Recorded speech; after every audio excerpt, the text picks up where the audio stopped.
Good morning friends, स्वागत है आपका अपने प्यारे favourite YouTube channel RBSC online classes में। आपके बेशुमार प्यार और सम्मान और आपके कमेंट्स, ज्यादा से ज्यादा लाइक और वो जो शेयर लगातार आप करे जा रहे हो, है ना, आपके जो सब्सक्रिप्शन जो हमें दिख रहे हैं लगातार बढ़े जा रहे हैं, उन सभी का तहे दिल से धन्यवाद, शुक्रिया। अब हम पीछे का स्टार्ट करके न्यू टॉपिक की ओर बढ़ रहे हैं। वो टॉपिक है हमारा गुणसूत्र। देखिए स्टूडेंट्स, इससे पहले हमने केंद्रक के ऊपर चर्चा की थी कि जो केंद्रक है, ये केंद्रक, उसके अंदर गुणसूत्र पाए जाते हैं। गुणसूत्र दो प्रकार के होते हैं, हमने बात की थी। एक ऐसे गुणसूत्र जो हल्के होते हैं, हल्के रंग के, इसको बोलते हैं लाइट स्टेन, और एक होते हैं गहरे। क्लियर? तो दो प्रकार के जो गुणसूत्र हैं वो केंद्रक के अंदर पाए जाते हैं, और इन्हीं गुणसूत्रों का जो मुख्य कार्य है वो आनुवांशिक सूचनाएं अपने अंदर लेकर के और आगे से आगे इसको ट्रांसफर करना। क्लियर? तो अब हम आगे इसकी और चर्चा कर रहे हैं गुणसूत्र के ऊपर। देखिए होता क्या है कि एक कोशिका के अंदर, देखिए एक जो कोशिका है, कोशिका के केंद्रक में गुणसूत्र का ऐसा जाल पाया जाता है। इसे क्या कहते हैं? जिसे कहते हैं आपके गुणसूत्र जाल। गुणसूत्र जाल। अब देखिए, एक टॉपिक है कोशिका विभाजन, उसमें हम इसको और अच्छे से देखेंगे। फिलहाल आप इतना ध्यान रखें कि कोशिका विभाजन की एक प्रावस्था है जिसको कहते हैं मेटाफेज। क्या कहते हैं? उसको कहते हैं आपके मेटाफेज। मेटाफेज यानी कि मध्य अवस्था कहते हैं हिंदी में। उसके अंदर जो गुणसूत्र है वो जाल के रूप में ना रह करके एक क्लियर सुस्पष्ट धागों के रूप में हमें दिखाई देने लग जाते हैं। क्लियर? तो कुल मिलाकर के मेटाफेज जो अवस्था है, मेटाफेज अवस्था में हम गुणसूत्र की संरचना की अध्ययन हम अच्छे से कर सकते हैं। ठीक है? तो अब बात आती है कि एक जो गुणसूत्र है वो कैसे दिखाई देता है, तो चलो हम उसकी चर्चा करते हैं। एक जो गुणसूत्र है फ्रेंड्स, ये कुछ इस प्रकार से रिबन लाइक ऐसे स्ट्रक्चर है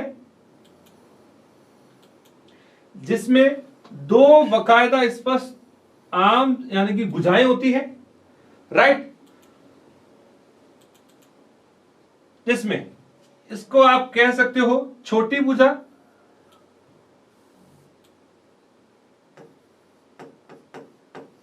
छोटी भुजा, और ये होती है बड़ी। It mean smaller arm and larger arm, इसको कहते हैं बड़ी भुजा। क्लियर? अब बात आती है कि ये छोटी और बड़ी भुजा किस आधार पर कहा गया है, तो गौर से सुनिएगा कि केंद्रक जो है, केंद्रक के दोनों जो भुजाएं जहां से अटैच रहती है, उसके बीच का ये जो मध्य का जो ये भाग है ना, इस मध्य के भाग को अपने कहते हैं गुणसूत्र बिंदु। गुणसूत्र बिंदु क्या कहते हैं? गुणसूत्र बिंदु। और इसी गुणसूत्र बिंदु को कहा जाता है सेंट्रोमियर। क्या कहते हैं? इसी को कहते हैं क्या कहते हैं इसको? सेंट्रोमियर।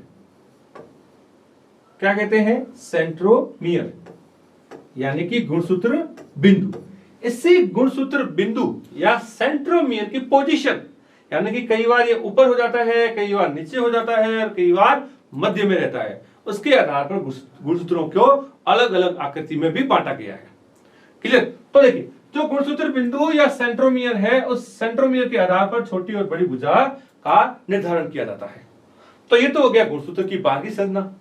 अब इसको और देखें तो जो गुणसूत्र है ना, इन गुणसूत्र के मध्य में धागेनुमा, इसके मध्य से ऐसे धागेनुमा जो संरचना है वो निकलती है। क्लियर? कुछ इस प्रकार से।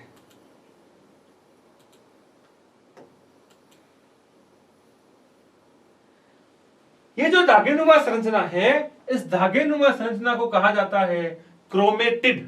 क्या कहते हैं? क्रोमेटिड। ग्राफ्टेड, और इसी को कहा जाता है अर्ध गुणसूत्र। और क्या कहा जाता है, इसको कहते हैं आपके अर्ध गुणसूत्र।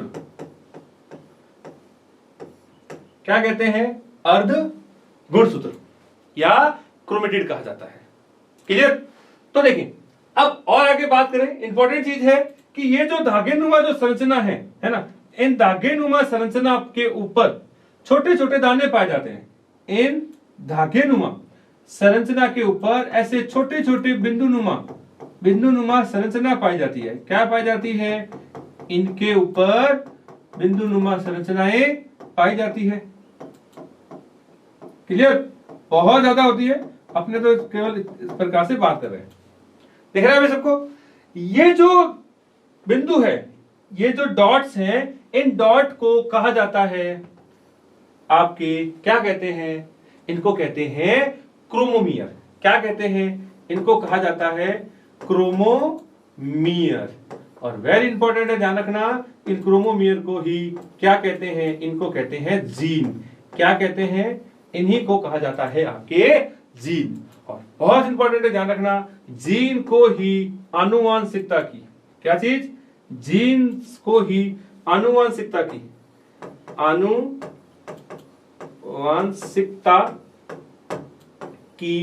इकाई कहा जाता है। क्या कहा जाता है, आनुवांशिकता की इकाई कहा जाता है। ये बहुत बार पूछा गया क्वेश्चन है, बहुत बार पूछा गया क्वेश्चन है कि आनुवांशिकता की इकाई है ना, अ यूनिट ऑफ हेरिडिटी और जेनेटिक्स, इट्स कॉल्ड जीन, या आपके जीन कहते हैं ना।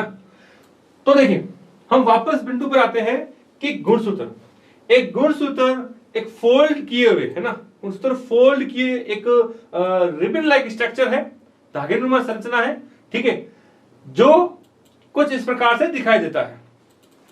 बाहर का जो आवरण है उसको आपके प्लाज्मा मेम्ब्रेन का ही कोट कह सकते हैं। दोनों जो आर्म्स है वो मुख्य संरचना से जुड़ा रहता है, उसको कहते हैं गुणसूत्र बिंदु और या सेंट्रोमियर, राइट। इसी गुणसूत्र बिंदु से कुछ धागेनुमा संरचना और निकलती है, उनको कहते हैं क्रोमेटिड या अर्ध गुणसूत्र। क्या कहते हैं, अर्ध गुणसूत्र। इन्हीं अर्ध गुणसूत्रों पर यानी कि क्रोमेटिड्स पर छोटे छोटे दाने पाए जाते हैं और उन दानों को कहते हैं क्रोमोमियर, और क्रोमोमियर को ही क्या कहा जाता है, इसको कहा जाता है जीन। और जीन को ही आनुवांशिकता की इकाई क्या कहते हैं, इसको कहा जाता है आनुवांशिकता की इकाई। अर्थात माता पिता के जो लक्षण हैं, उन लक्षणों को अपने अंदर कैरी करके आगे पीढ़ी दर पीढ़ी ले जाने का जो कार्य है वो कौन करता है, वो करता है आपके जीन। कौन करता है, जीन करता है। क्लियर। और अब और देखें, जो गुणसूत्र जो बिंदु है, उस गुणसूत्र बिंदु के चारों ओर एक और कैप लाइक स्ट्रक्चर पाई जाती है, कुछ इस तरीके से, है ना। इसको कहते हैं आपके क्रोमेटोफोर। क्या कहते हैं, इसको कहा जाता है क्रोमेटोफोर कहा जाता है ना। तो ये इसके चारों ओर की कैप लाइक स्ट्रक्चर है, और उस कैप लाइक स्ट्रक्चर को कहते हैं आपके क्रोमेटोफोर कहा जाता है। सॉरी काइनेटोफोर कहा जाता है। क्या कहते हैं इसको कहा जाता है काइनेटोफोर। इसको कहते हैं आपके काइनेटोफोर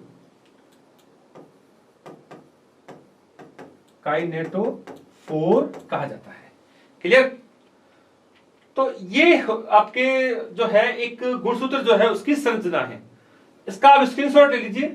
देन अब हम जो गुणसूत्र है उसकी और जो डिटेल है उसके ऊपर हम चर्चा करते हैं। चलो देखिए, अब हम बात कर रहे हैं जो एक गुणसूत्र है जिसकी अभी हम चर्चा की थी कि जो गुणसूत्र है वो कुछ इस तरीके की संरचना होती है।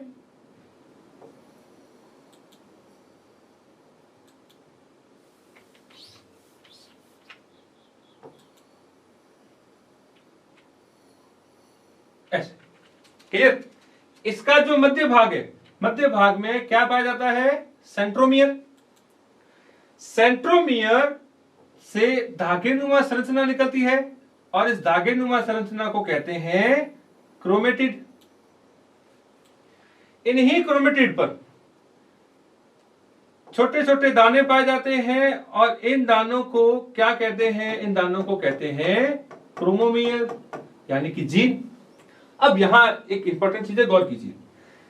गुणसूत्र के जो क्रोमोमियर जो पार्ट है, इस पार्ट को कहते हैं प्रथम संकीर्णन। क्या कहते हैं? इसको कहते हैं प्रथम संकीर्णन। क्या कहते हैं फ्रेंड्स? इसको कहते हैं प्रथम संकीर्णन, और प्रथम संकीर्णन को ही हम कहते हैं सेंट्रोमियर। ये कौन है अभी? इसी को ही क्या कहा जाता है? इसको कहा जाता है आपके सेंट्रोमियर।